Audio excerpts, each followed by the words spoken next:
la pantalla para...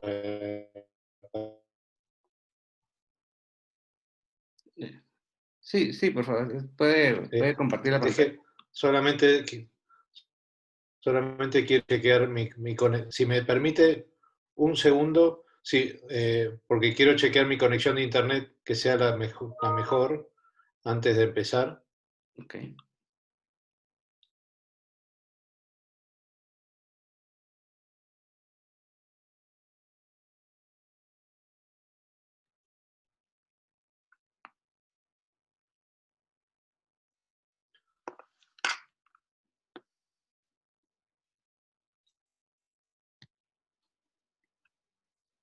Solo un segundo.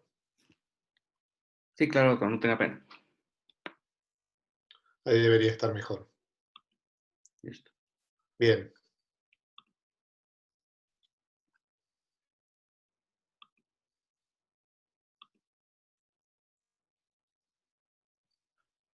Bien, ¿pueden ver mi pantalla ahí? Sí, doctor, perfectamente. Bueno. Bueno, nuevamente muchas gracias por la invitación.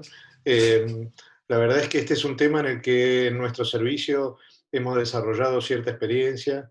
Diría tristemente, porque cuando uno tiene que llegar a desarrollar una experiencia en accesos vasculares complejos o no convencionales, es porque ha tenido pacientes con múltiples complicaciones de los accesos vasculares, con trombosis, con infecciones, y eso, lejos de ser un orgullo, es un desafío para mejorar la calidad de la atención de nuestros niños. Eh, eh, como vamos a ver a continuación. Antes de empezar, quiero declarar dos conflictos de interés. Uno es que gran parte de la conferencia que yo les voy a dar ha sido construida y desarrollada en conjunto con la doctora Julia Doquiola, que es una médica cirujana de nuestro servicio, que está a cargo del desarrollo de los accesos venosos difíciles y se ocupa de la clínica de anomalías vasculares. La doctora Doquiola trabaja en íntimo contacto con los radiólogos intervencionistas, es nuestra espía y nuestro elemento de avanzada en el equipo de radiología intervencionista. Opera, pero también realiza radiología intervencionista, y creo que esto ha sido clave en el desarrollo de todo esto, ya que la colaboración entre cirujanos y radiólogos intervencionistas en esta área me parece que es sumamente útil para poder hacer eh, cosas que solos no podríamos. A modo de introducción, ustedes saben que existen diferentes patologías crónicas que requieren de un acceso vascular de larga duración para sobrevivir. Y esto eh, se da, por ejemplo, en los pacientes que tienen falla intestinal y que requieren de nutrición parenteral crónica, o también pacientes que requieren de tratamientos prolongados con quimioterapia, o pacientes con trastornos metabólicos que requieren accesos vasculares. Este, o aquellos que tienen secuelas de cirugías neonatales, por ejemplo. En estos pacientes, la pérdida sucesiva de accesos vasculares condiciona un límite al tratamiento que podemos ofrecerles y, en consecuencia, a su posibilidad de sobrevivir. Y nos ha pasado la situación muy triste de tener que decir que un paciente pasa cuidados paliativos y que uno no puede continuar con el tratamiento porque se ha quedado sin accesos vasculares. Esto en el pasado era algo más común, y felizmente con estos desarrollos que hemos podido hacer en conjunto con el equipo de radiología intervencionista, eh, son situaciones que cada vez son menos, o que hace años diría yo que no tenemos que vivir. ¿Qué pasa con los catéteres, digamos? Básicamente los accesos vasculares se pierden porque los catéteres venosos de larga duración presentan complicaciones. Y básicamente, en general, esto tiene que ver con la combinación de la permanencia durante tiempos prolongados de un cuerpo extraño en la luz del vaso, sumado a la utilización de soluciones hiperosmolares, como puede ser la nutrición parenteral o la quimioterapia. Esto condiciona situaciones que todos ustedes seguramente conocen, como estenosis vasculares, trombosis crónicas de los troncos venosos principales y también sepsis repetidas. Esto condiciona la necesidad de recambio de catéteres, de buscar nuevas localizaciones, y con el tiempo lo que puede suceder es que todos los accesos habituales que usamos se pueden ocluir. Am, ¿Qué es lo que, a qué llamamos acceso venoso central en etapa terminal? Básicamente a la restricción crítica de la permeabilidad de la vena cava superior o o de todos los principales vasos que desembocan en la misma, con o sin oclusión simultánea de la vena cava inferior. Esto condiciona la incapacidad para asegurar un acceso venoso central utilizando los sitios o las técnicas convencionales. Esto es un ejemplo de un paciente que tuvimos que nos llegó en esta condición. Eh, es un paciente que tenía una trombosis de la vena cava superior, de la vena cava inferior, que no tenía ningún acceso vascular disponible, con un edema en esclavina crónico, como pueden ver, con una importante circulación colateral y con necesidad de nutrición parenteral.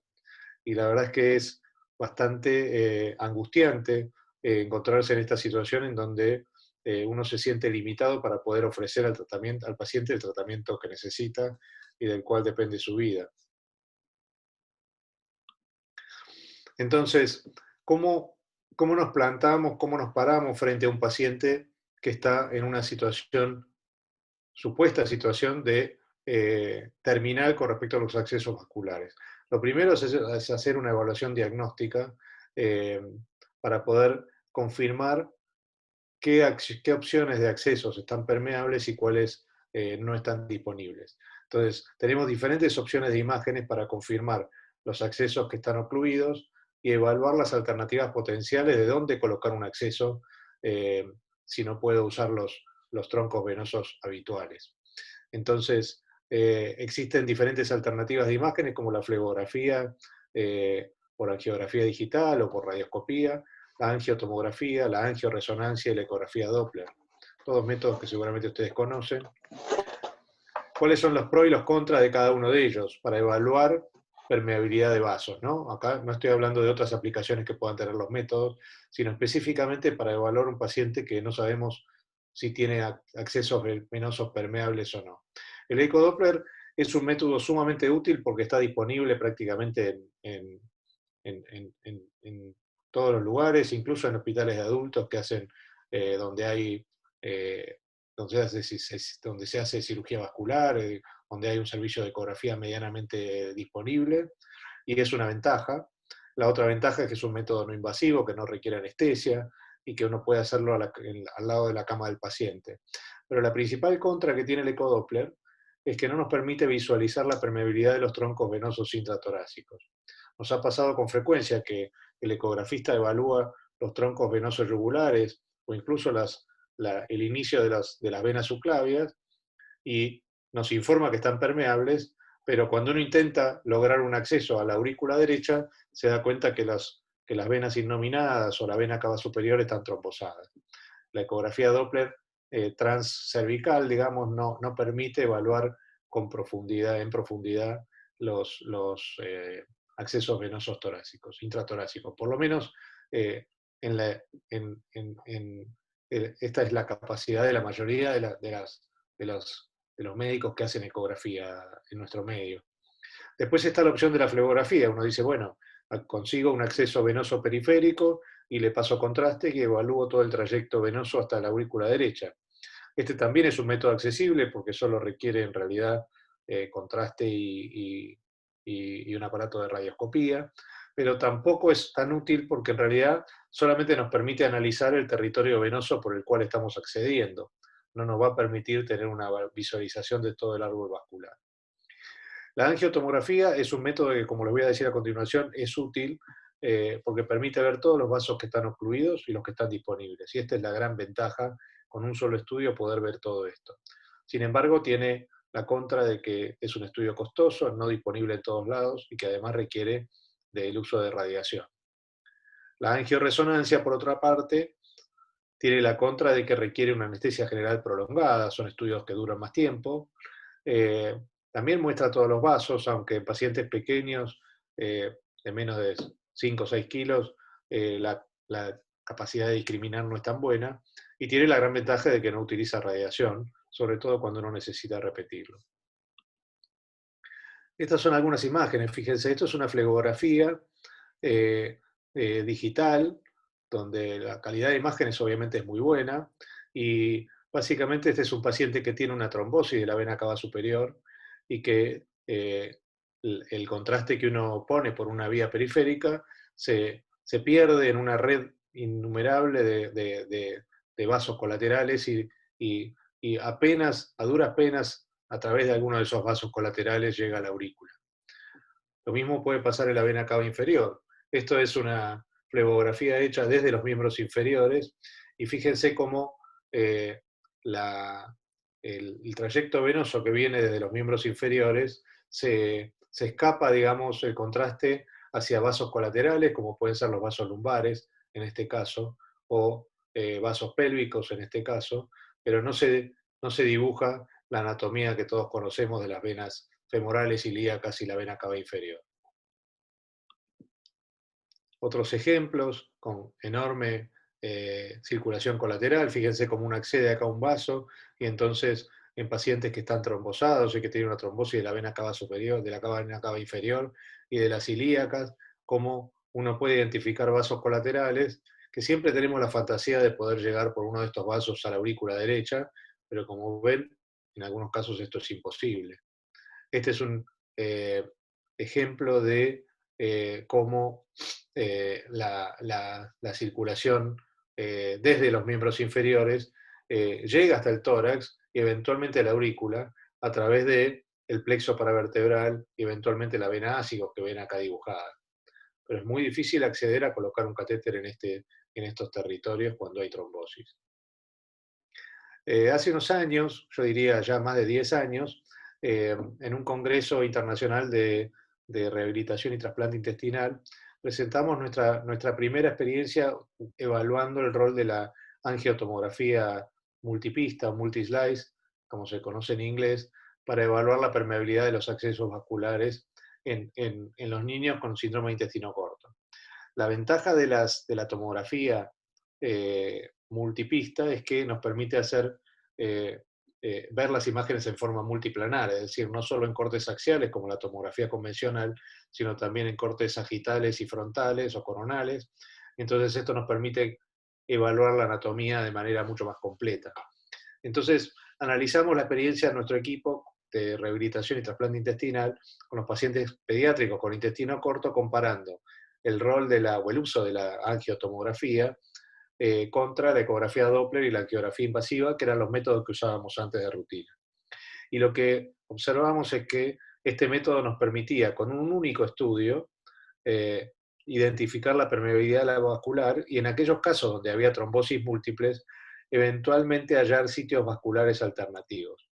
Nos resultó un método y nos resulta un método rápido y no invasivo. En general, la duración de un estudio de cuello, tórax, abdomen y pelvis es de alrededor de 15 minutos y desde entonces se ha transformado en nuestra primera opción para la evaluación de los accesos vasculares en los pacientes pediátricos que recibimos muchas veces ya con trombosis eh, eh, por el uso de parenteral en forma crónica.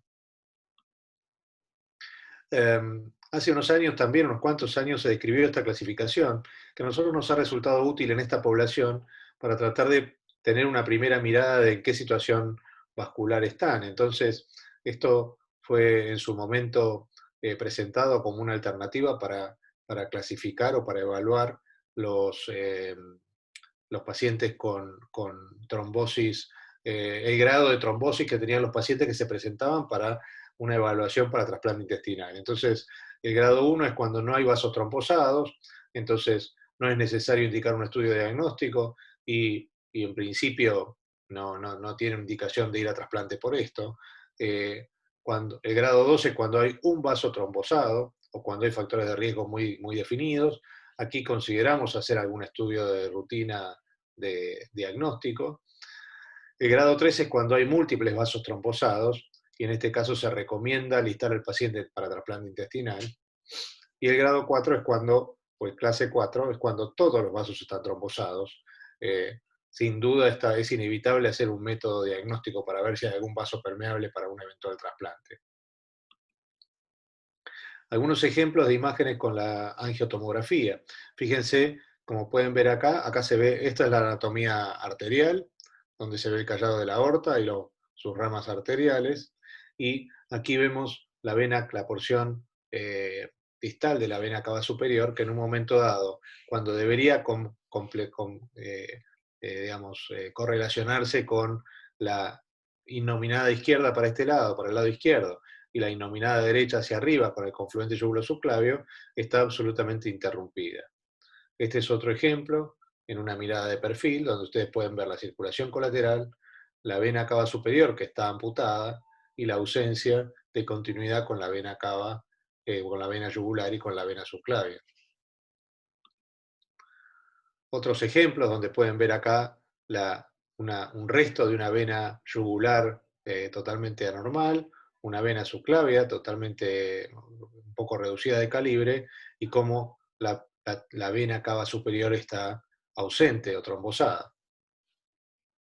Por otro lado, acá hay otra imagen donde pueden ver, sí, la continuidad de la vena cava superior con una vena yugular dilatada, con una ausencia de la vena subclavia derecha y una ausencia total de la vena innominada y de los vasos del lado izquierdo. Entonces, con este estudio uno ya sabe que no tiene ningún sentido intentar una punción percutánea de la vena yugular izquierda, por ejemplo, de la subclavia izquierda, porque realmente no va a poder llegar a la aurícula. Otro ejemplo en el abdomen, donde ustedes pueden ver la vena cava inferior en su porción retrohepática, la desembocadura de ambas venas renales y por debajo de la desembocadura de las renales una ausencia completa por trombosis crónica de la vena cava inferior. Este paciente tiene colocado un catéter, como pueden ver, a través del hígado, como vamos a ver a continuación, que es una de las alternativas. Este es otro ejemplo de cómo se ve, esto es un ejemplo más grave todavía, donde incluso las venas renales estaban trombosadas y se puede ver cómo la circulación venosa, el drenaje venoso de ambos riñones se da hacia las venas lumbares. Es decir, que ni siquiera las venas renales estaban en este caso permeables. También lo podemos ver en el axial, entonces vamos a ir a buscar donde debería estar la vena cava inferior. Ustedes ven aquí la aorta y la vena cava inferior no está. ¿Sí? Y también en la región inguinal y pélvica, donde pueden ver permeables los vasos arteriales y no se ve y no se encuentran los troncos venosos donde deberían estar. Los casos más graves son los que tienen trombosis de la vena cava superior y de la vena cava inferior. Lo que pueden ver aquí es una marcada dilatación del sistema ácigos del lado derecho y de la hemiácigos izquierda, ¿sí? Y cuando vamos a ver el abdomen, en el mismo paciente encontramos una cava inferior retrohepática reducida de calibre con la desembocadura de ambas renales y la ausencia completa de la vena cava inferior. Muy difícil plantear dónde poner una vía central, un catéter venoso central en este paciente. Entonces, fíjense, por ejemplo, este caso, donde tenemos la vena cava inferior permeable a partir de la bifurcación ilíaca, pero las ilíacas están trombosadas, entonces tampoco podemos acceder de manera habitual a través de la punción de la vena femoral. O este otro paciente también con trombosis o ausencia, una trombosis crónica de la vena cava. Otro ejemplo más, este es un paciente que ven aquí las suturas mecánicas, había sido sometido a una cirugía de STEP, una cirugía de alargamiento intestinal, y también tiene una amputación de la vena cava inferior. Se puede ver esto en el corte coronal y en el corte sagital. Así que este es un método que en una sola foto, en un solo momento, nos permite evaluar todos los vasos y también tratar de encontrar alternativas, como por ejemplo en este caso, este vaso, que eventualmente puede ser un vaso colateral que nos permita acceder a algún lugar. O las suprahepáticas, que las podemos ver bien acá.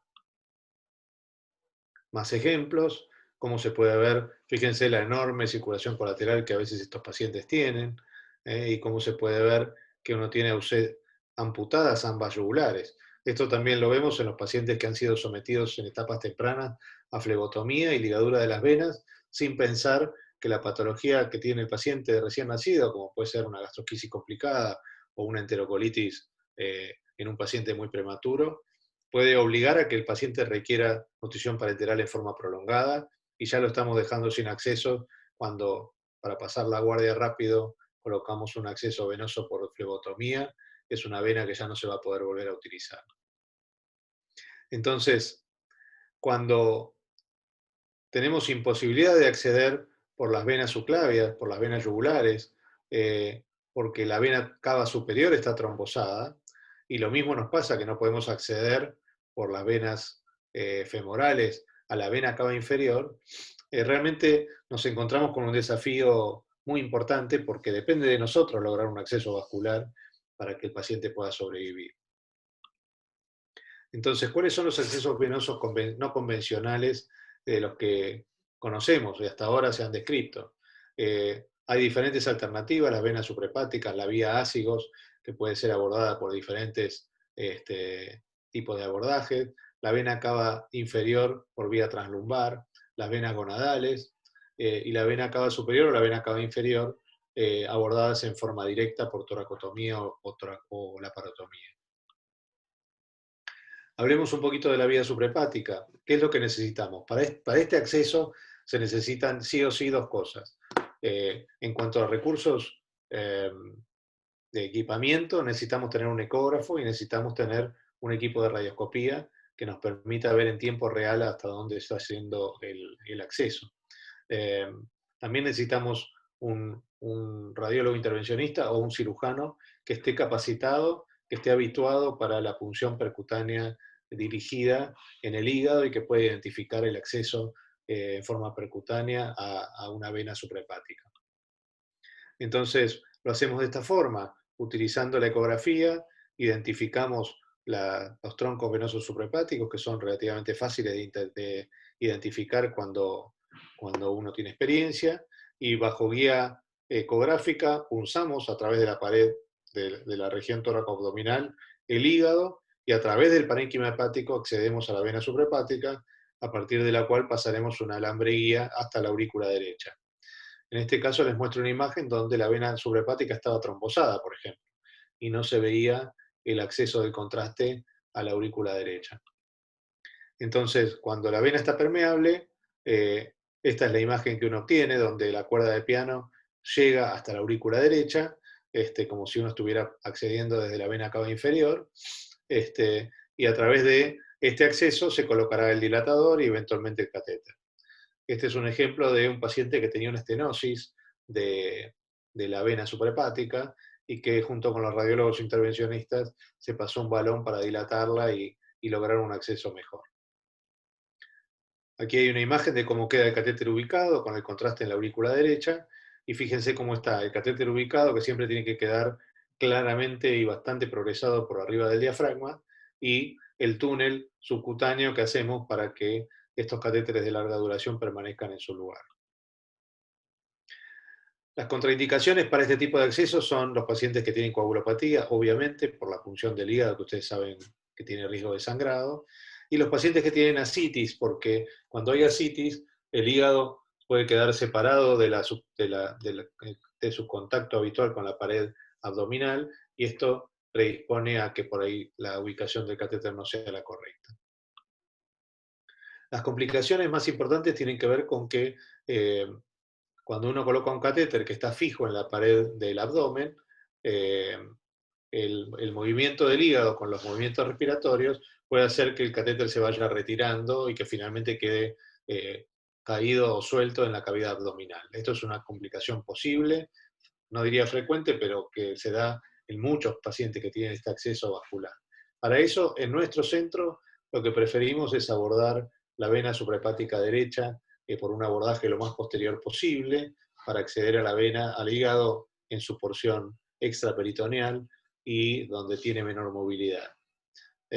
Algunos proponen el abordaje subcostal de la vena suprahepática media, que previene, digamos, que no tenga que pasar a través de la pleura y que le da mayor longitud intravascular del catéter, sobre todo pensando en la larga duración que el paciente va a crecer.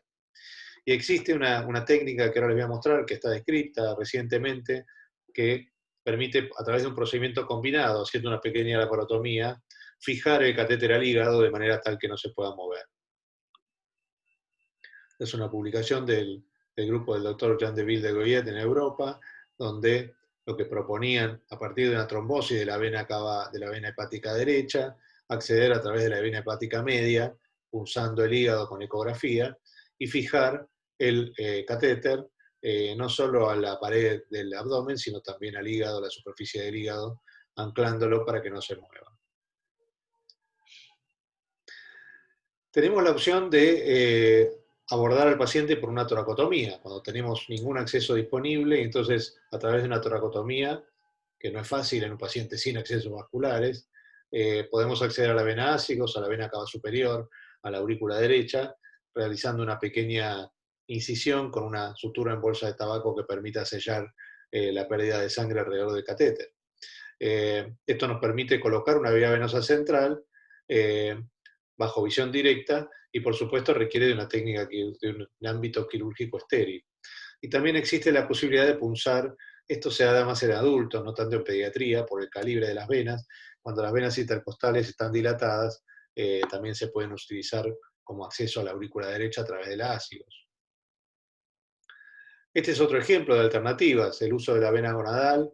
Nosotros esto lo hemos usado en pacientes con trombosis venosa de la cava inferior por debajo de las renales. Las gonadales suelen dilatarse bastante y uno puede acceder a ellas colocando un catéter, obviamente, en forma directa y no por punción percutánea. Esta es una imagen de la vena ácigos, como ustedes saben, desemboca en la cara posterior de la vena cava superior, y uno puede acceder de esta forma. Habitualmente, la porción que está por encima de la vena, de la desembocadura de la vena ácigos, es la que se trombosa. Y en general, cuando está trombosada la vena cava superior, uno tiene posibilidad de acceder a la vena ácigos para poner un acceso. Entonces, hablamos un poquito de esta técnica. La ácigos es una vía importante de drenaje venoso que se hipertrofia o se dilata cuando las vías convencionales están trombosadas. Asciende desde el abdomen hasta el tórax y luego desemboca en la cara posterior o en la pared posterior de la vena cava superior.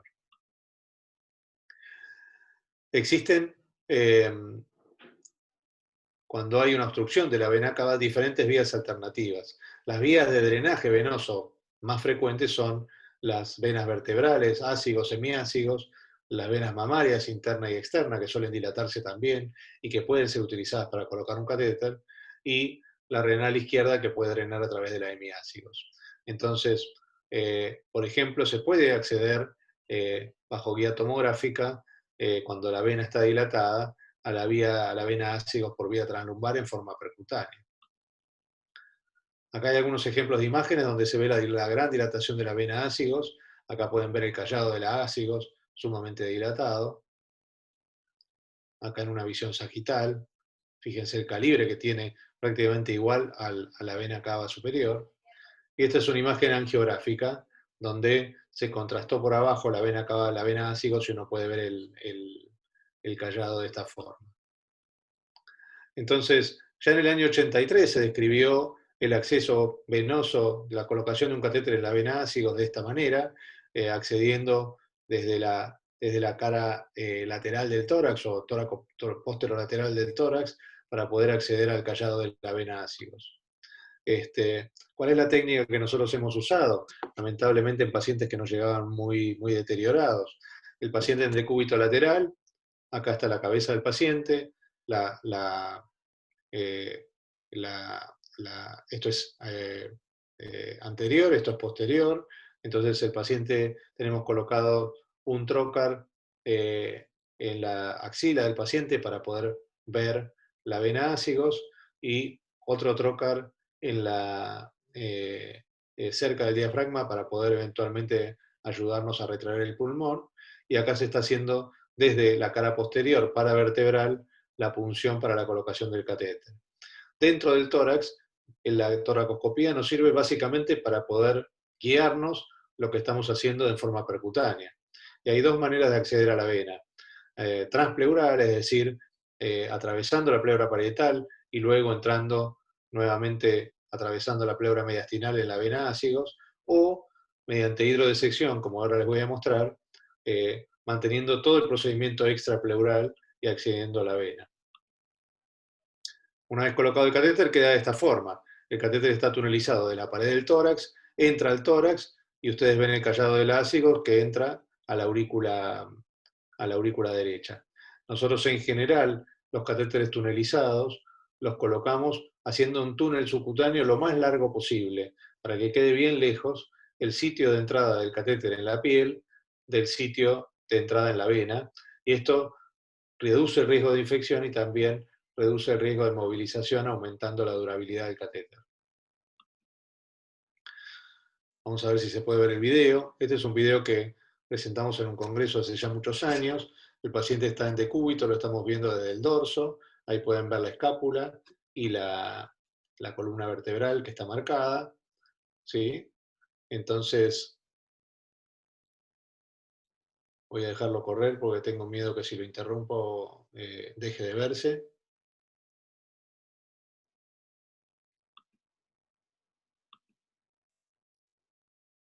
Bueno, evidentemente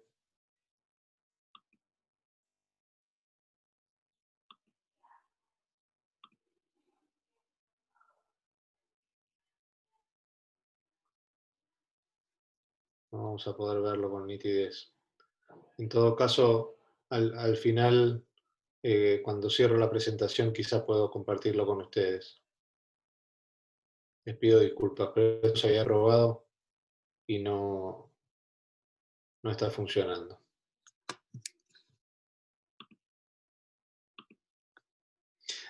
Tenemos otras alternativas, como la vena cava inferior, abordada por vía translumbar. Entonces, aquí está la vena cava inferior. El catéter se coloca desde la vía lumbar por punción percutánea. Esta es la técnica un poco descripta, con radioscopía, identificando el sitio de entrada. La verdad es que es bastante a ciegas, y salvo que uno disponga de tomografía, no es tan fácil de usar esta técnica. Nosotros no tenemos experiencia. Entonces, todas estas alternativas que yo les he mostrado son alternativas para colocar catéteres en los pacientes que no tienen, ningún acceso disponible, que tienen las tubulares trombosadas, que tienen las subclavias trombosadas y que tienen las femorales trombosadas, incluso el tronco de la vena cava superior y el tronco de la vena cava inferior. Son alternativas en las cuales apoyarnos en los radiólogos intervencionistas nos van a permitir tener opciones. Y la verdad es que a nosotros nos ha permitido correr la frontera y rescatar pacientes que de otra manera hubieran sido desahuciados. Hemos colocado catéteres en la ácigos, en la vena cava inferior, en la vena cava superior, en la aurícula, en la vena mamaria interna y hasta en colaterales que no sabemos qué nombre tienen porque son neovasos formados a punto de partida de las trombosis. Ahora que he captado su atención, quizá la parte más importante de esta charla es la siguiente, y es cómo se puede evitar la necesidad de un acceso venoso complejo. Y acá les voy a tratar de transmitir algunas de las cosas que hemos aprendido con la experiencia y que realmente creo que es lo más importante que podemos incorporar para no llegar a vernos nunca en la situación tan angustiante de un paciente que se ha quedado sin accesos. La primera y diría más apoyada por la bibliografía, cosa que uno puede hacer para mejorar la durabilidad de los catéteres vasculares, de los catéteres venosos que colocamos, es establecer en el lugar donde trabajamos, en el hospital, en el sanatorio, en la clínica, una política institucional de cuidado de catéteres. Esto requiere mucho trabajo porque implica reunir a los distintos actores, a los cirujanos, a los anestesistas, a los enfermeros y enfermeras, a los neonatólogos, a los médicos de terapia intensiva, a los pediatras, porque es necesario que todos estén de acuerdo en cómo se cuidan los catéteres, cuáles son las indicaciones, cuándo se indica una vía central, cuándo se retira, y de qué manera se cuidan, sobre todo una vez que están colocados. La gran mayoría de los catéteres que se pierden tienen que ver con un cuidado inadecuado. La manera de hacerlo, que no es, repito, nada fácil, es idear y pensar cuáles son los cambios que se pueden sostener en el tiempo, hacerlos con consenso y lograr involucrar a todos los actores intervinientes, llevar un registro de cómo nos va con los catéteres, cuánto duran, cuántos se infectan, cuántos se tapan, cuántos se rompen o se salen sin querer. Y tener un control de gestión, es decir, que los cambios que se proponen y las medidas que se toman son realmente implementados y aplicados. Y esta es la manera de hacer que esto funcione. A modo de información, si les interesa, en la página web de nuestro hospital hay un banner que es el banner del Comité de Control de Infecciones, donde van a encontrar diferentes guías, una de las cuales es la guía de cuidado y control de catéteres venosos centrales, con todos los detalles de cómo cuidar, cómo curarlos, cómo colocarlos. eh, eh, que la verdad es que nuestro hospital, el Comité de Control de Infecciones, ejerce una tarea de policía útil muy importante para cuidar a nuestros pacientes. Una segunda cosa que yo les sugiero es que se entrenen en el uso de la ecografía para la colocación del acceso vascular. En nuestro servicio hace unos, yo diría no más de 5 años, empezamos a utilizar en forma sistemática la ecografía para la colocación de los catéteres venosos percutáneos. Y al principio esto fue una iniciativa de los más jóvenes y los cirujanos más experimentados nos resistíamos porque decíamos, no necesitamos la ecografía porque yo con los parámetros anatómicos tengo mucha experiencia en colocar vías subclavias y yugulares y no necesito la ecografía. Bueno, la verdad es que ya hoy hay una enorme evidencia a, a favor de que la colocación de una vía central con guía ecográfica tiene un impacto positivo en la durabilidad y en la reducción de las complicaciones de los catéteres.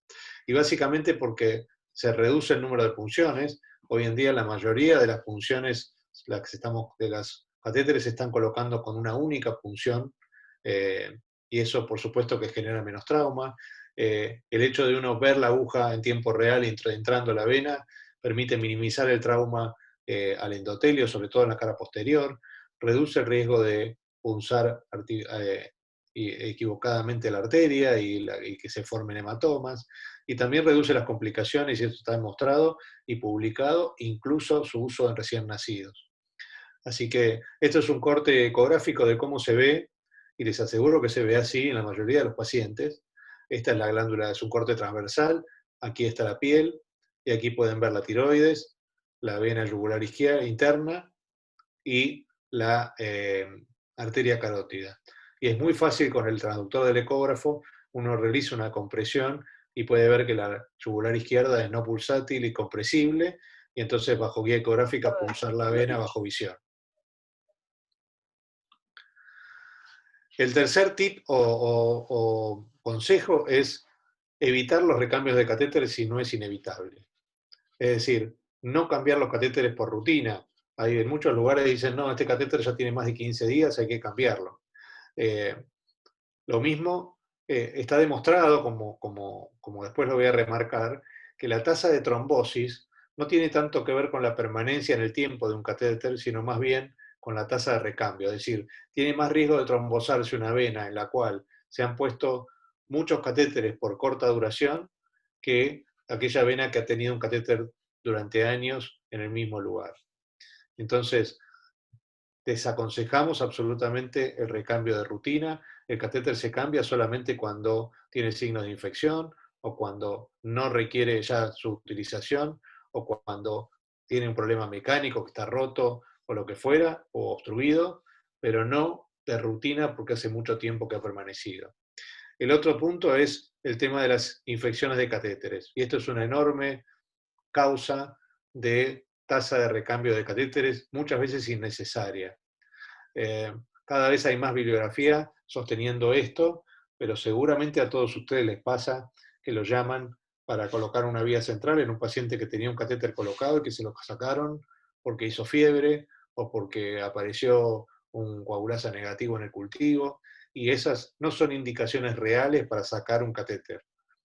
Entonces, nosotros solamente asumimos una infección de catéter cuando ha sido documentada con cultivos, y las únicas situaciones en las cuales hoy en día en nuestro centro se extrae el catéter, salvo situaciones particulares, son aquellos que tienen infecciones por hongo, casi siempre por cándida, gérmenes multiresistentes, que bueno, como ustedes saben, de a poco está apareciendo cada vez más de estos pacientes, y también aquellos casos raros, diría yo, en los cuales uno no logra negativizar los cultivos.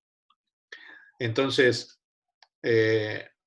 siguiendo con este punto 3, no punto 2, ¿cuál es nuestro protocolo para el manejo de las infecciones cuando tenemos un catéter que tiene que el paciente ha hecho fiebre o ha tenido clínica de infección y tiene, uno toma cultivos y salta un germen que no es multiresistente?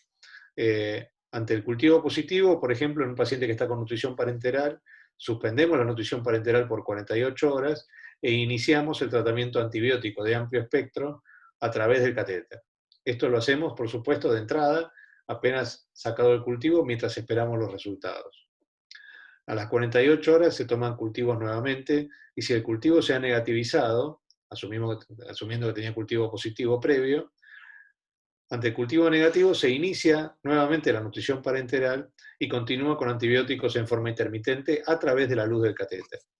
De esta forma, la gran mayoría de nuestros pacientes logran negativizar los cultivos y podemos rescatar un catéter que por ahí ha tenido a veces 1, 2 o 3 infecciones y no fue necesario sacarlo.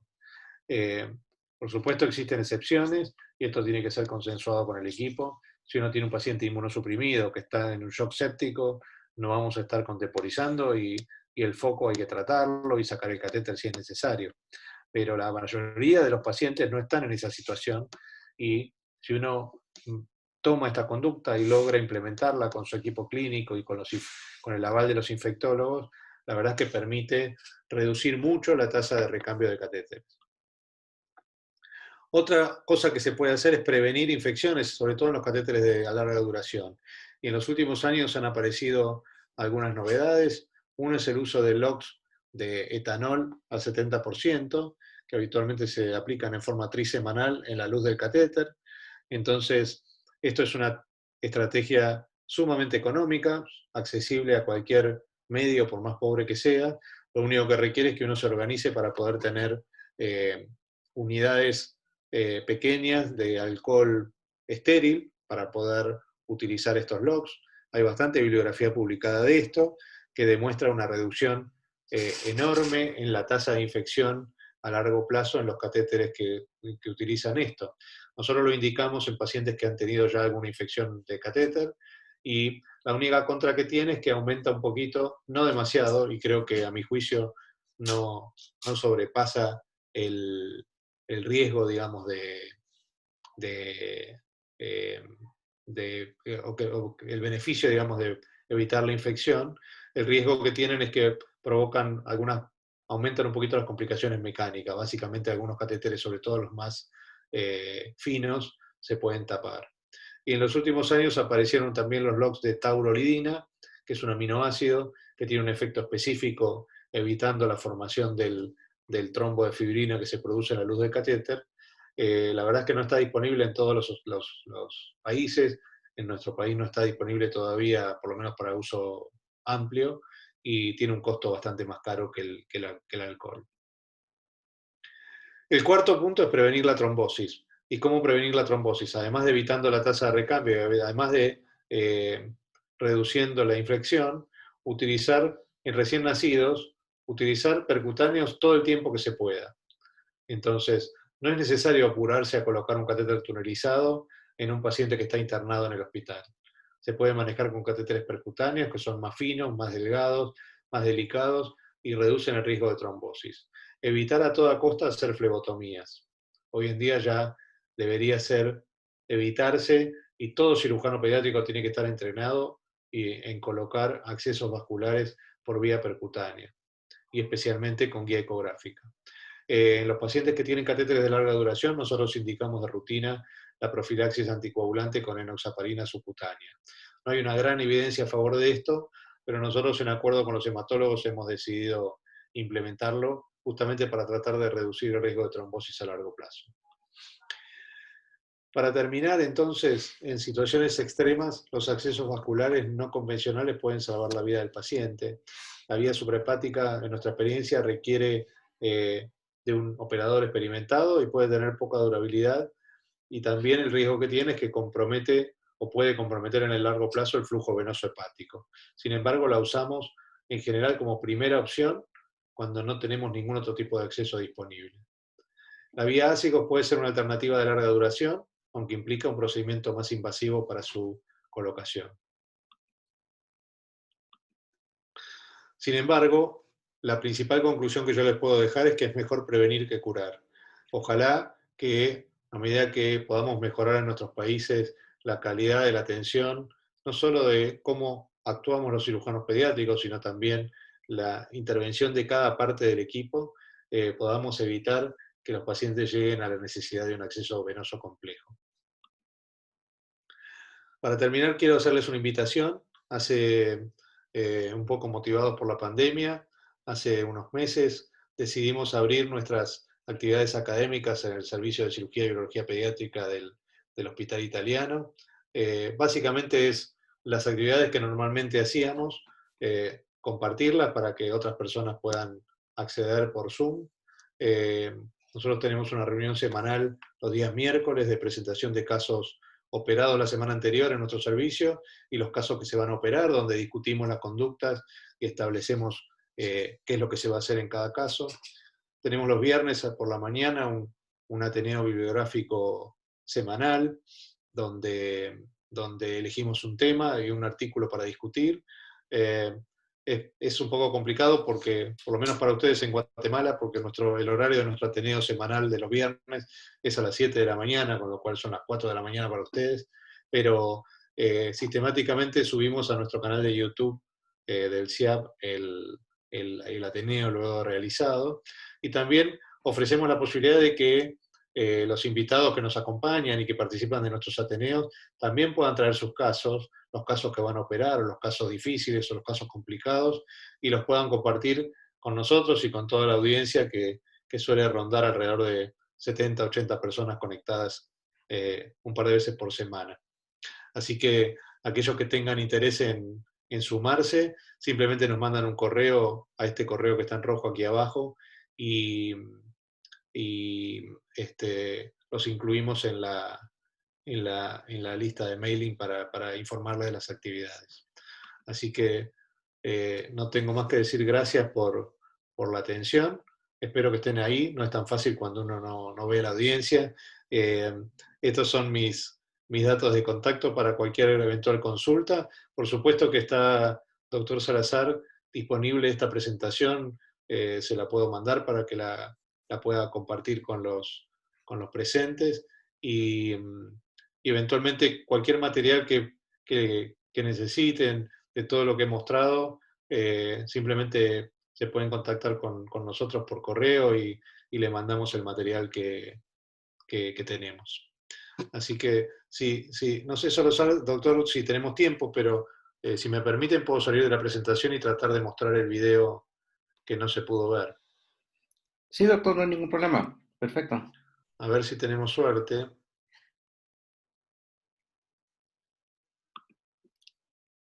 Sí, ya dentro del chat ya hay algunas preguntas por parte de la audiencia y también, si quiere, en lo que va intentando abrirlo el video. Ahí parece que están dando. Fíjense, esta es la visión toracoscópica. Estamos viendo, esta es la columna vertebral. El Solo, paciente doctor, está en decúbito. no se ve el video. Ah, perdónenme. No, voy a dejar de compartir el ¿Ve? PowerPoint. Ok.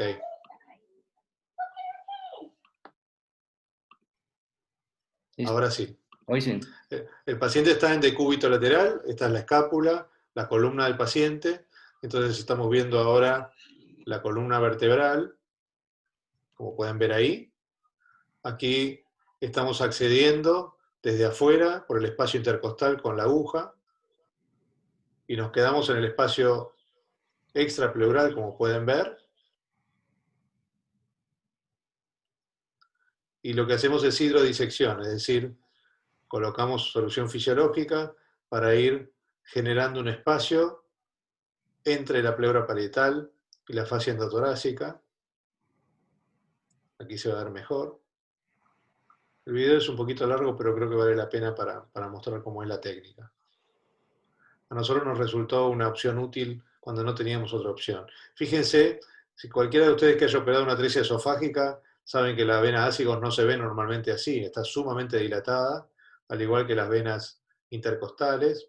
Entonces vamos disecando el espacio extrapleural hasta que la aguja pueda estar en contacto con la pared de la vena sin atravesar la pleura parietal, de manera tal que cualquier pequeño sangrado, cualquier movilización futura del catéter quede en el espacio extrapleural y no nos genere una complicación en la cavidad pleural.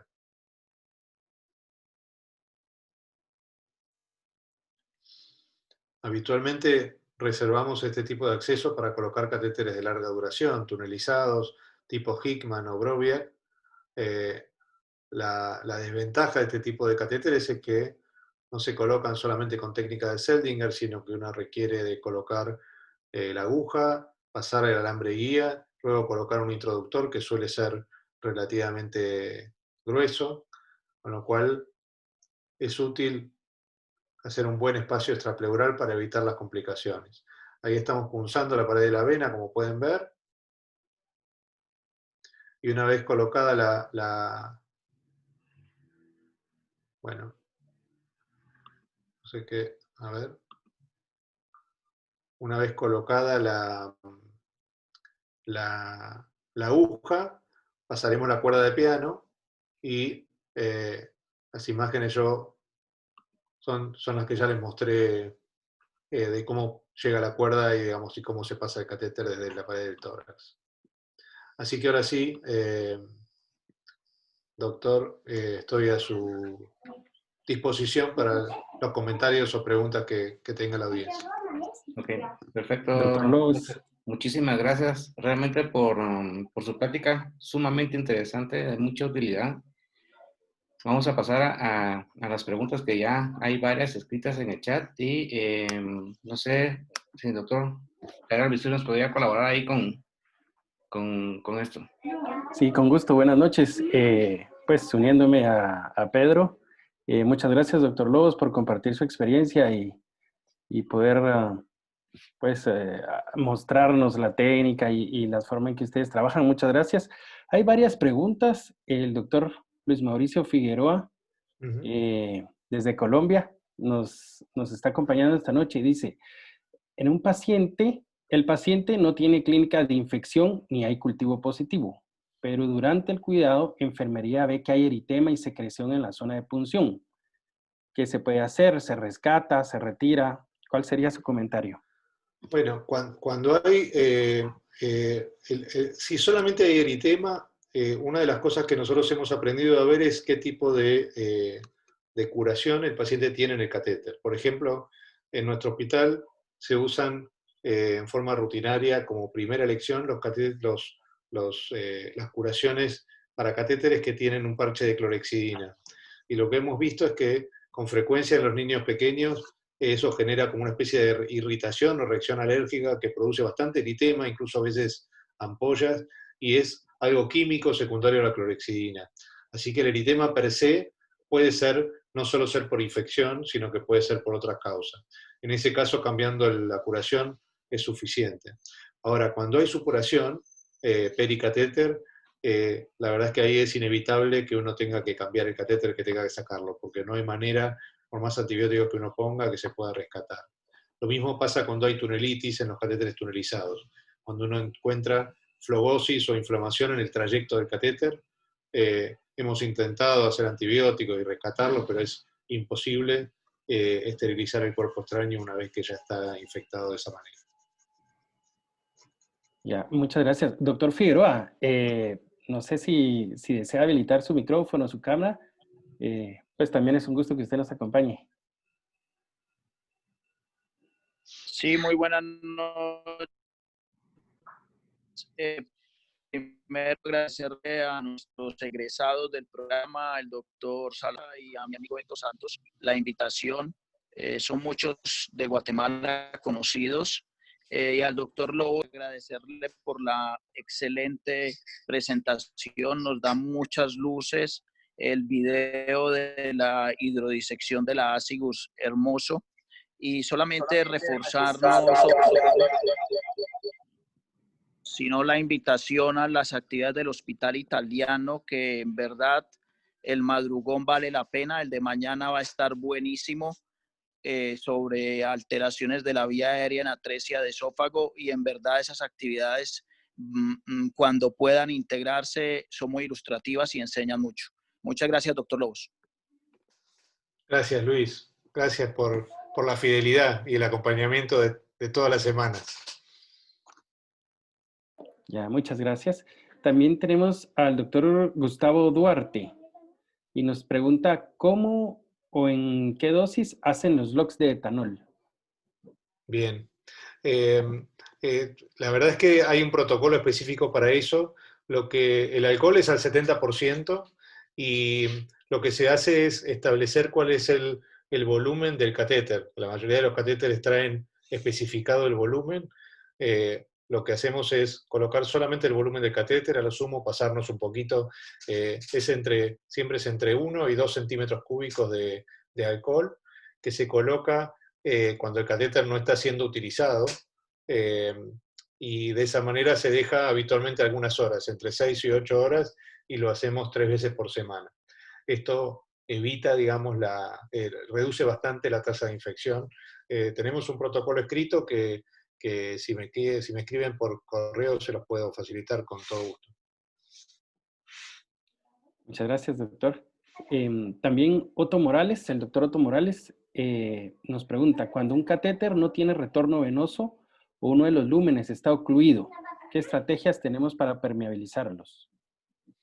Bueno, existen diferentes estrategias que uno tiene, dependiendo, por supuesto, del tipo de catéter.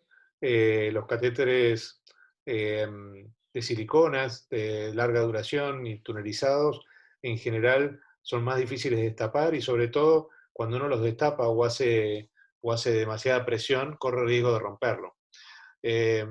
Enfermería en nuestro hospital utiliza vitamina C, solución de vitamina C para tratar de destapar, a veces heparina, pero a veces no es posible. Cuando tenemos catéteres de doble lumen y uno de los lúmenes se tapa, siempre lo que miramos es si realmente estamos utilizando los dos lúmenes o no, y muchas veces en esos casos dejamos el lumen tapado y mantenemos el catéter hasta que realmente uno tenga que cambiarlo porque el otro lumen se tapó o tuvo alguna otra complicación. Pero la verdad es que no hay, digamos, eso depende un poco más de enfermería en cuanto a cómo permeabilizar los catéteres.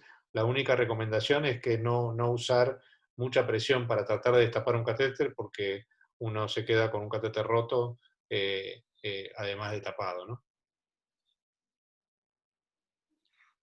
Muy bien. La doctora Romina Braverman nos pregunta, ¿los cultivos que solicitan para corroborar infección asociada a catéter son hemocultivos o retrocultivos o ambos? Sí, es buena pregunta. Hacemos ambos. A veces es un poco engorroso y los pediatras en eso nos ayudan mucho. Se toman cultivos de catéter, o sea, retrocultivo de la luz del catéter, y idealmente se toman hemocultivos periféricos. El problema es cuando uno tiene el retrocultivo positivo y el hemocultivo negativo, entonces ahí uno asume que el catéter puede estar contaminado y que no haya una verdadera sepsis, pero digamos, los infectólogos tienen bien los criterios definidos de cuándo considerar una infección relacionada a catéter y cuándo no. Y la otra dificultad es cuando el catéter no tiene retorno, porque está tapado o algún lumen tapado y uno no puede obtener el retrocultivo. Entonces ahí es donde empieza la discusión. Tiene un hemocultivo positivo y el infectólogo asume que es por el catéter, pero en realidad no se han descartado otros focos, y a veces es complejo. En general logramos consensuar bastante las conductas, y los infectólogos ya nos han aceptado que, sobre todo en los pacientes que tenemos a veces con accesos vasculares difíciles, han empezado a ser un poco más permisivos en cuanto a no sacar los catéteres tan rápido. El doctor Harold Fajardo nos dice, muy buena presentación. ¿Tiene alguna experiencia en catéter PIC para uso en cuidado intensivo o en paciente de oncología para conocer los protocolos? Sí. En nuestro hospital El catéter PICC se utiliza, bueno, en neonatología de rutina en todos los neonatos que requieren una vía central, salvo excepciones. Y en oncología, la primera elección es el catéter PICC, que es colocado por enfermería, ni siquiera lo colocamos los cirujanos. Y más allá de que tiene algunas complicaciones, más complicaciones locales que otro tipo de catéteres, como puede ser flebitis, trombosis, la verdad es que muchos pacientes se manejan con PICC y no requieren nunca otro tipo de acceso. En terapia intensiva se usa mucho menos, a veces en pacientes crónicos que por ahí tienen que quedarse en terapia intensiva esperando un trasplante o alguna cosa por el estilo, es una alternativa útil para tratar de bajar un poco la complejidad. El doctor Luis Ninamango, pues nos dice una excelente presentación. Doctor Lobos le manda saludos. También la doctora Bettina Cochi nos dice si podemos enviar nuevamente el correo para los ateneos que no lo pudieron ver. Tal vez Bien. lo podemos poner un segundo o enviarlo por el chat. Sería... Lo escribo en el chat. El doctor Héctor Santos también nos dice, gracias doctor Lobos por la excelente presentación. ¿Utilizan el mismo principio de no retirar rutinariamente los catéteres en la vena umbilical? No, los catéteres que se colocan por los neonatólogos en vena umbilical en general no se dejan más de, no recuerdo el tiempo exacto, pero estoy seguro que más de no de 2 semanas, por menos de 2 semanas. En general, cuando un paciente que tiene un acceso venoso umbilical requiere de una permanencia mayor a 10 días, 2 semanas, hay que colocar otro acceso y se saca el catéter umbilical para minimizar el riesgo de trombosis de la vena umbilical y de la porta eventualmente después. Muy bien. El doctor Juan Craniotis nos dice, mil gracias, doctor Lobos, excelente presentación. El doctor Héctor Santos nos dice, ¿qué estrategia utilizan para que el catéter no se ocluya por depósitos minerales en el lumen? Sí, bueno, los catéteres de larga duración, lo que tradicionalmente se ha usado es el LOC de heparina. Usamos heparina sódica en solución de 1 mililitro en 100. Eso es lo que usamos de rutina en los catéteres que quedan cerrados. Actualmente se han empezado a usar unos conectores llamados bioconectores que evitan justamente, mantienen la presión dentro de la luz del catéter y evitan el reflujo de contenido hemático a la luz del catéter. Pero básicamente esas son las precauciones y los LOC de alcohol, que es otra opción, aunque a veces se tapan, digamos, por el mismo LOC de alcohol. Los LOC de taururidina, en aquellos lugares donde los usan, dicen que con respecto a los LOC de alcohol son igual de efectivos para prevenir la infección y que se tapan menos. En los catéteres de menos duración, en los catéteres transitorios que usamos todos los días en quirófano y en terapia intensiva y demás, en realidad la estrategia que usamos es tratar de que no queden cerrados y mantener siempre un goteo mínimo para evitar que se tapen. El doctor Pedro Luis Mercado también nos dice, buenísimo video. El doctor Allen López nos dice, gracias doctor Lobos por la presentación y exponer su experiencia. ¿Cuánto tiempo promedio mantiene un catéter subclavio o yugular interno tipo Arrow? ¿Cuánto tardan en reportarle los cultivos o si se basan en un gram en Bien. temperatura? Sí, el tiempo que mantenemos el catéter es todo lo que podamos.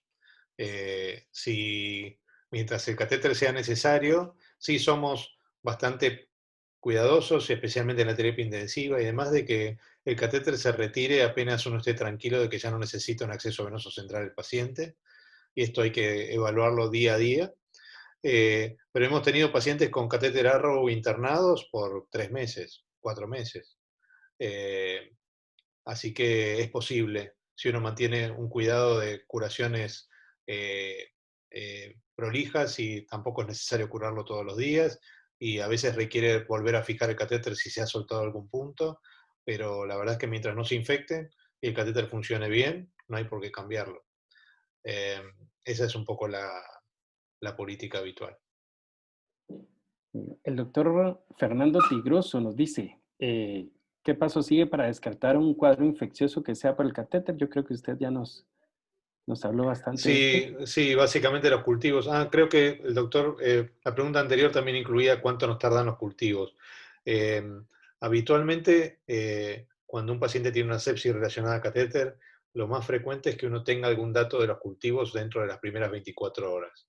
A veces lo tenemos en pocas horas si la infección, la carga bacteriana es muy alta.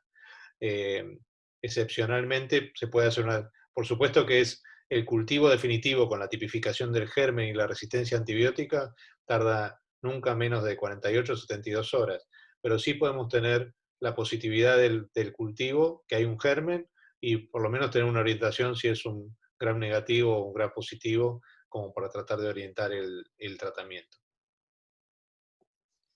fantástico. El doctor César Cuevas Porta nos dice, buenas noches, excelente presentación y por compartir su gran experiencia.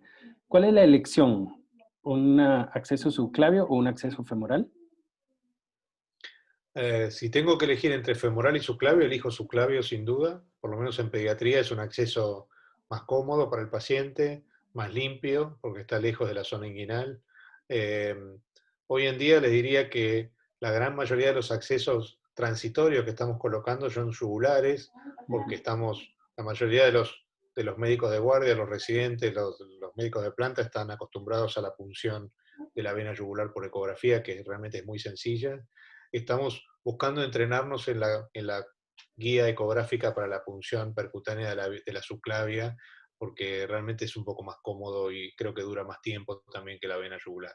Pero la femoral es la última opción, sobre todo en neonatos y en pacientes muy pequeños, porque la trombosis de la femoral profunda y de la ilíaca son muy frecuentes después de tener un catéter colocado, y así que tratamos de no hacerla en neonatos, y también tiene más riesgo de infección.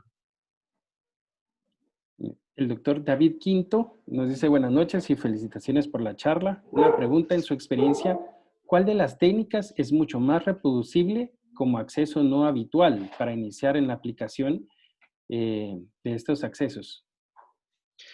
Bueno, esa es una pregunta difícil de responder porque depende un poco del lugar donde uno trabaja y la experiencia que tenga la gente con la que uno trabaja o uno mismo.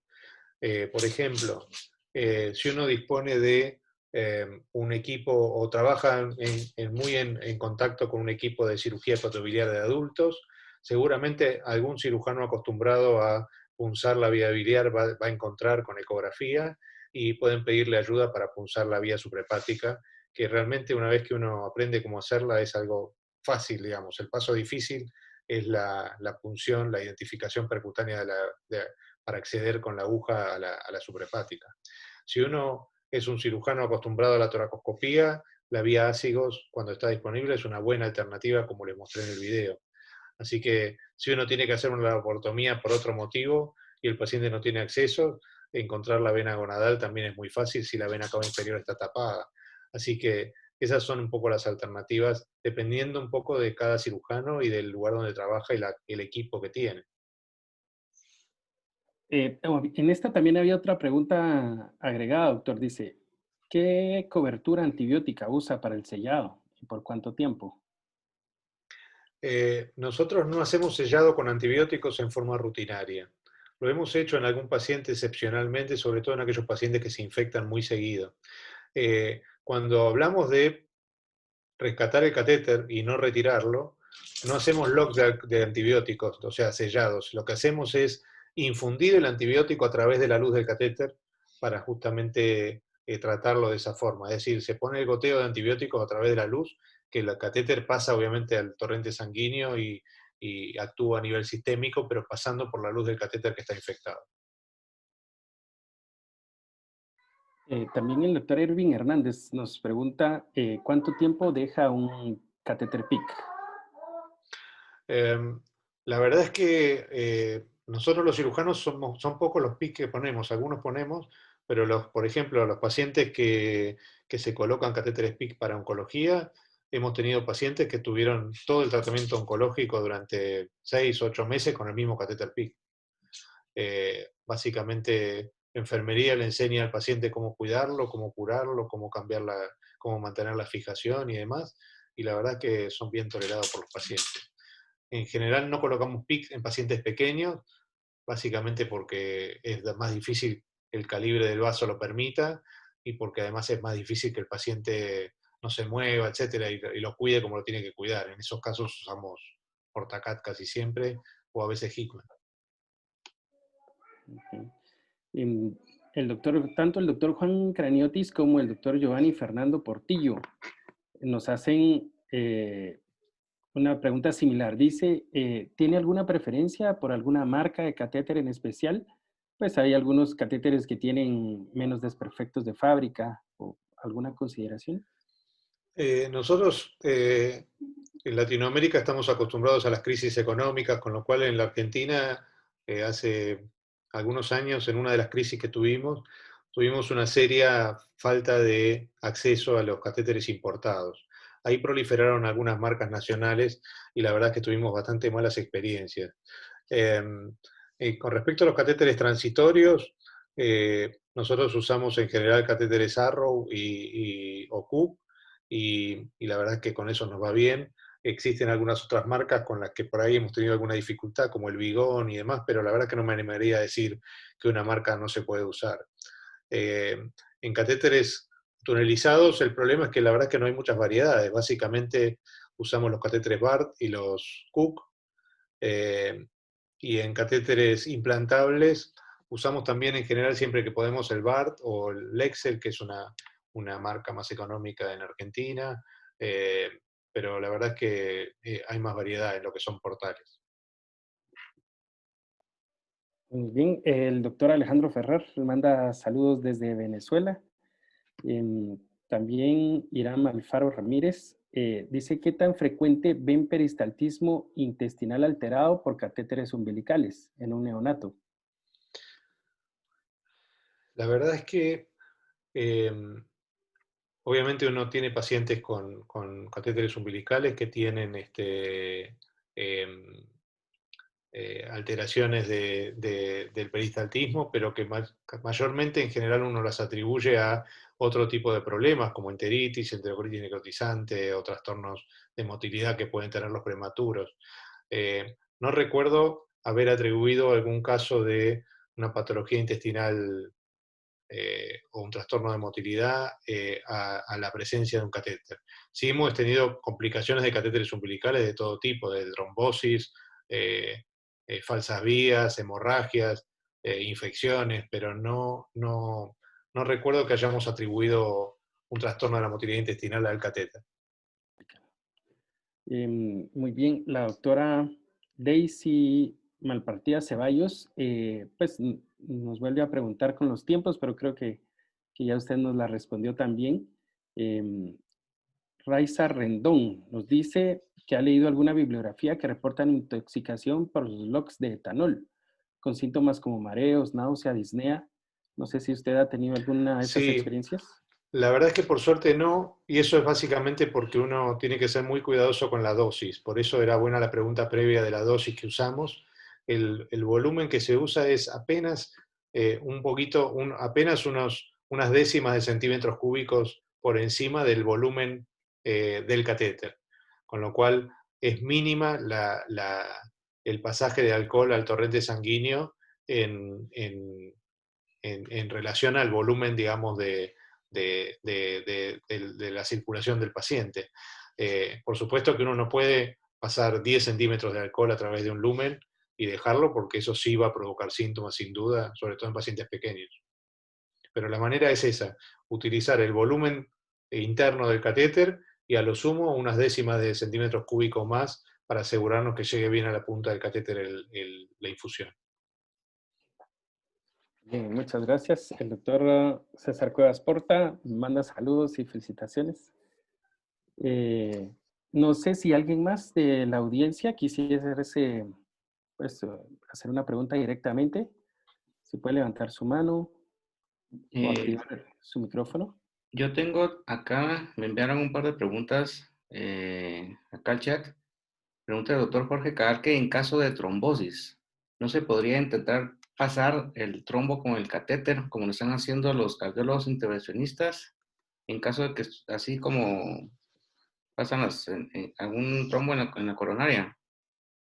Sí, eso es absolutamente posible. Yo no lo he mostrado por porque no quería hacer la presentación demasiado extensa, pero en situaciones como algunas de las que mostré, donde por ejemplo la vena cava superior tiene una trombosis de 2 centímetros y uno tiene permeable a alguna de las ramas proximales, como puede ser la yugular o la subclavia, nuestros radiólogos intervencionistas entran con un alambre guía especial que va pasando a través del trombo, y una vez que uno pasa, ahí se puede hacer una angioplastía y colocar un catéter a ese nivel. De hecho, en pacientes que tienen ya alguna trombosis, una de las cosas que hemos discutido y hemos incluso pensado en armar un protocolo con los radiólogos es que uno pueda utilizar siempre la misma vena. Entonces, si uno tiene una vena yugular, por ejemplo, que se trombosó, tratar de igual el próximo catéter ponerlo junto con los radiólogos intervencionistas a través de ese acceso para no comprometer otro acceso y empezar a lograr tener un paciente con cada vez más accesos trombosados. Pero sí es posible. Lo que pasa es que eso es útil mientras el paciente tiene un catéter colocado. Cuando uno lo saca, la trombosis vuelve a aparecer. No hemos tenido experiencia en repermeabilizar vasos venosos en forma permanente. Ok, gracias. También me pregunta el doctor Otoniel Franco sobre qué recomendaciones sobre, principalmente en la posición de la punta del catéter, cuando no se colocan utilizando alguna guía ecográfica o fluoroscopía y que se dirigen hacia arriba, hacia la yugular, si se dejan ahí o hay que recolocarlos o por la nutrición parenteral o por los medicamentos. Sí, por supuesto que hay múltiples situaciones posibles según el lugar donde uno esté trabajando o la gravedad del paciente y demás. Yo desaconsejaría fuertemente colocar un acceso venoso central sin algún tipo de guía de imagen, porque realmente uno está jugando la lotería, no está haciendo algo que con un fundamento seguro. Entonces, si uno no dispone de radioscopía o no puede llevar el paciente a quirófano o pabellón porque el estado del paciente no lo permite, la verdad es que es muy útil aprender a usar la ecografía. Hoy en día en prácticamente todos los centros asistenciales algún ecógrafo hay, ya sea que usen los ginecólogos, los obstetras, que se use en la guardia. Aunque sea un equipo de adultos, en general uno puede adaptarlo y poder usarlo. Es cuestión de pedirlo prestado y empezar a tratar de tener en la neonatología, en la terapia intensiva, empezar a tener este equipamiento que realmente es sumamente útil. Incluso, yo no tengo el entrenamiento personalmente, pero he visto muchos cirujanos que colocan el catéter con ecografía y pueden ver cómo la dirección del alambre guía, uno lo puede ver por ecografía que está entrando en la vena cava superior. Así que uno puede medir desde afuera la distancia del catéter, etcétera, pero la mejor manera de estar seguro de que la posición del catéter está en posición adecuada es verlo, idealmente por radioscopía. Y si se va para afuera, para arriba, y uno no lo pudo evitar, dependerá un poco de la urgencia que ese paciente tiene en mantener el acceso vascular. En algunas ocasiones hemos dejado catéteres puestos en la subclavia contralateral o en la yugular hacia arriba, pero son situaciones un poco extremas donde no queda otra que mantener el acceso y por supuesto que aumenta el riesgo de trombosis. El doctor Franco levantó la mano. Profe, no sé si quisiera comentar algo. Sí, muchas gracias, doctor Lobos, por tan interesante presentación y muchas cosas de la Universidad del Valle del programa de cirugía pediátrica. Muchas gracias. La pregunta estaba un poquito orientada en prevención y específicamente, por supuesto, en esos casos en que no se sabe si el paciente va a terminar en algún tipo de enfermedades crónicas y en algunas ocasiones por demasiada congestión de equipos o por servicios muy congestionados de pacientes o hospitales públicos.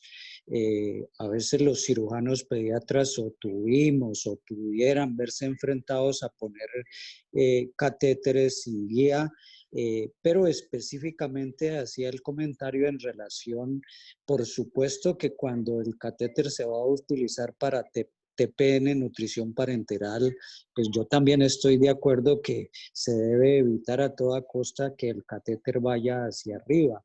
Es como para generalizar el punto, porque en algunas ocasiones se presenta la controversia de que como se va a poner antibióticos o se va a poner un fármaco, que no importa que quede hacia arriba. Y el otro punto era específicamente sobre la posición exacta, pues de rutina, igualmente de prevención, porque pudiera suceder que se deje o más arriba o más adentro de la confluente cabo venoso, auriculo yugular y en general las recomendaciones de la localización de la punta, no tanto hacia abajo como arriba para la prevención. Y otras cosas o otras recomendaciones, la pregunta, ustedes en los servicios para estos pacientes podría ser o tienen guías de colocar en las historias clínicas específicamente recomendaciones o alarmas con stickers o alguna cosa, porque como digo, en los servicios congestionados que el cirujano de turno puede eventualmente recibir, no tener como la oportunidad de revisar la historia con múltiples antecedentes, y el de cirujano de turno puede asumir, no debería hacerlo, que es un catéter común y corriente, y de pronto encontrarse con que es un paciente de estos que ya ha tenido múltiples catéteres y tener cuidados especiales. Muchas gracias. Perfecto, doctor. Gracias a usted por las preguntas. Con respecto a la posición del catéter, la verdad es que a veces hay un poco de controversia en eso, porque en muchos lugares que uno lee recomiendan dejar el catéter en la vena cava superior justo antes de la desembocadura de la aurícula. Mi opinión personal es que el catéter tiene que quedar un poquito auriculizado, quizá 1 centímetro por dentro de la aurícula, de manera tal, sobre todo en los catéteres de doble lumen, que el lumen proximal quede cerca de la aurícula, porque si no, el flujo turbulento que se genera en la vena cava superior también, a mi juicio, favorece la trombosis. Así que en general tratamos de dejar los catéteres, sobre todo los más transitorios, los Arrow, etcétera, apenas auriculizados, introducidos levemente en la aurícula derecha. Sin duda los catéteres de hemodiálisis sí tienen que quedar bien auriculizados, porque si no van a ser pared y no van a funcionar. Y con respecto a la otra pregunta, ya me perdí. No, ya creo que nos habló cuando se dirige en la yugular hacia arriba, que pues sí, obviamente sí. que la recomendación Coincido con usted. Yo creo que un paciente que por ahí tiene unos días de antibióticos por delante y la solución que va a recibir no es hiperosmolar, uno a veces puede contemporizar y no someter al paciente a otra colocación. Ah, no, ya me acordé. Lo que usted planteaba con respecto al registro es sumamente importante. Nosotros hemos detectado en nuestro hospital que realmente tenemos un déficit de registro con respecto a la duración, digamos. Por ejemplo, no, cuando queremos ir para atrás a ver los días catéter que cada paciente ha tenido, no tenemos un adecuado registro de cuándo el catéter fue retirado y por qué. Y eso es un problema, porque no hay forma que uno pueda establecer un cambio o una mejora si no puede tener buenos datos. Y creo que es sumamente útil lo que usted plantea, de tener una hoja de registro de los accesos que el paciente ha tenido. Algunos lo que hacen, que es bastante útil, es tener como una especie de diagrama con el cuerpo de un humano, digamos, y donde uno puede ir señalando gráficamente cuáles son los vasos que se han utilizado, dónde ha tenido catéteres, dónde hay trombosis documentadas, de manera que con una simple mirada el cirujano o el operador que va a colocar el catéter pueda tener una idea real de qué es lo que le ha pasado a ese paciente previamente. Yo creo que eso es muy útil y no es tan difícil de implementar en las unidades de cuidados intensivos, ¿no? Muchas gracias, doctor Lobos. Gracias a usted. Doctor Juan Craniotis, desde Honduras. Adelante, doctor. Si puede activar su audio.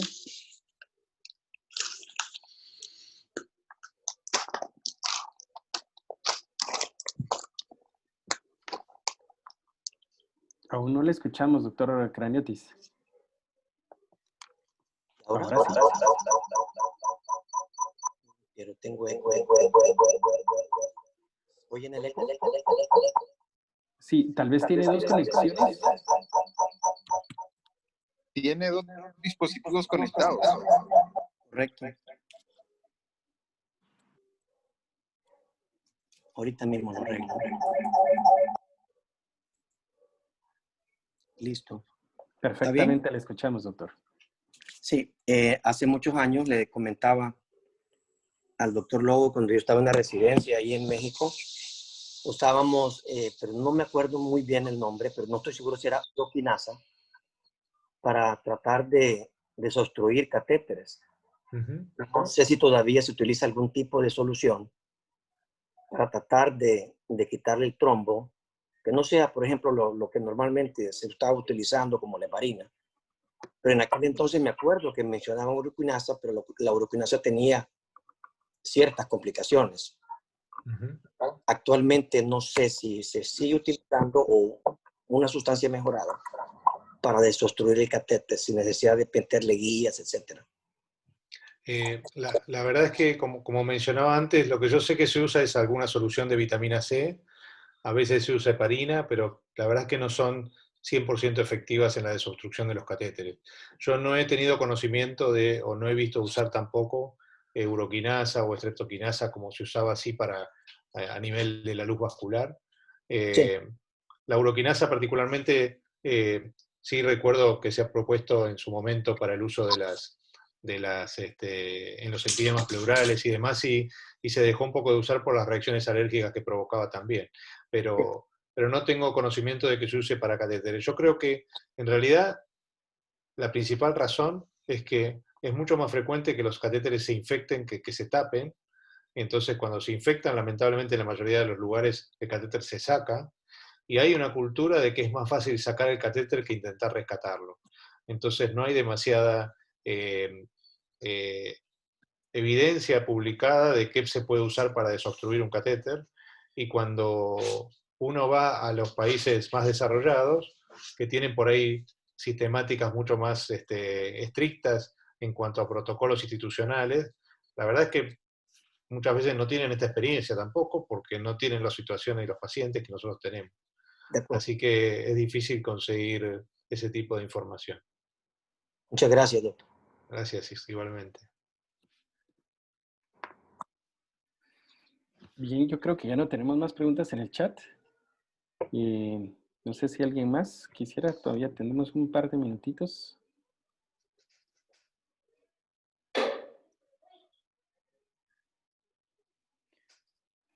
Ok, Eddie Iván Luque Kipse nos pregunta, buenas noches, ¿qué acceso nos recomienda para un catéter venoso central en neonatos, yugular o subclavio? Bueno, nuevamente creo que tiene que ver con la experiencia del operador. Si el operador no tiene mucha experiencia, yo creo que sin duda la mejor opción es el acceso por la vena yugular derecha con guía ecográfica. La vena yugular derecha lo que permite es un trayecto rectilíneo que difícilmente el catéter se vaya a otro lado, y la guía ecográfica nos asegura poder hacer una punción lo más segura posible y tratar de evitar los hematomas y problemas que a veces tenemos en los neonatos. Porque si no, lo que es la regla es que habitualmente uno termina abriendo el cuello, buscando la vena y haciendo una flebotomía y ligando esa vena que no se va a poder volver a usar nunca más.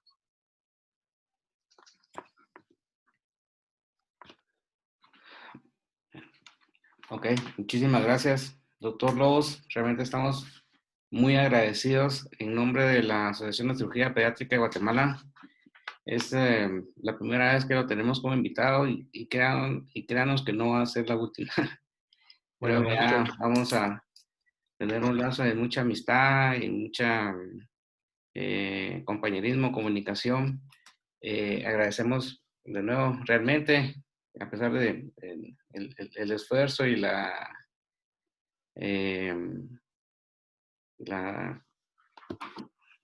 realmente la colaboración que ha tenido con nosotros.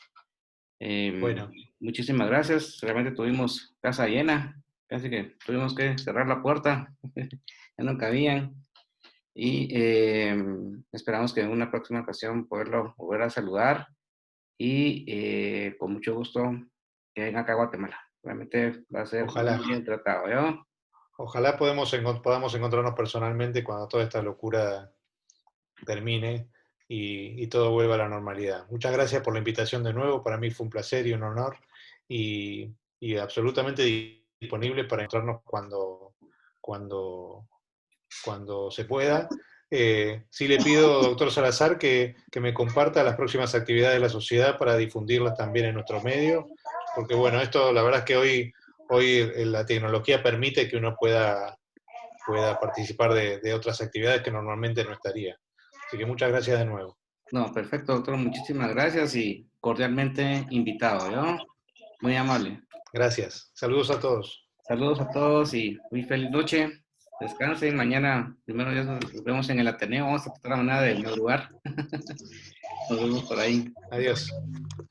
Cuídense mucho. Feliz noche.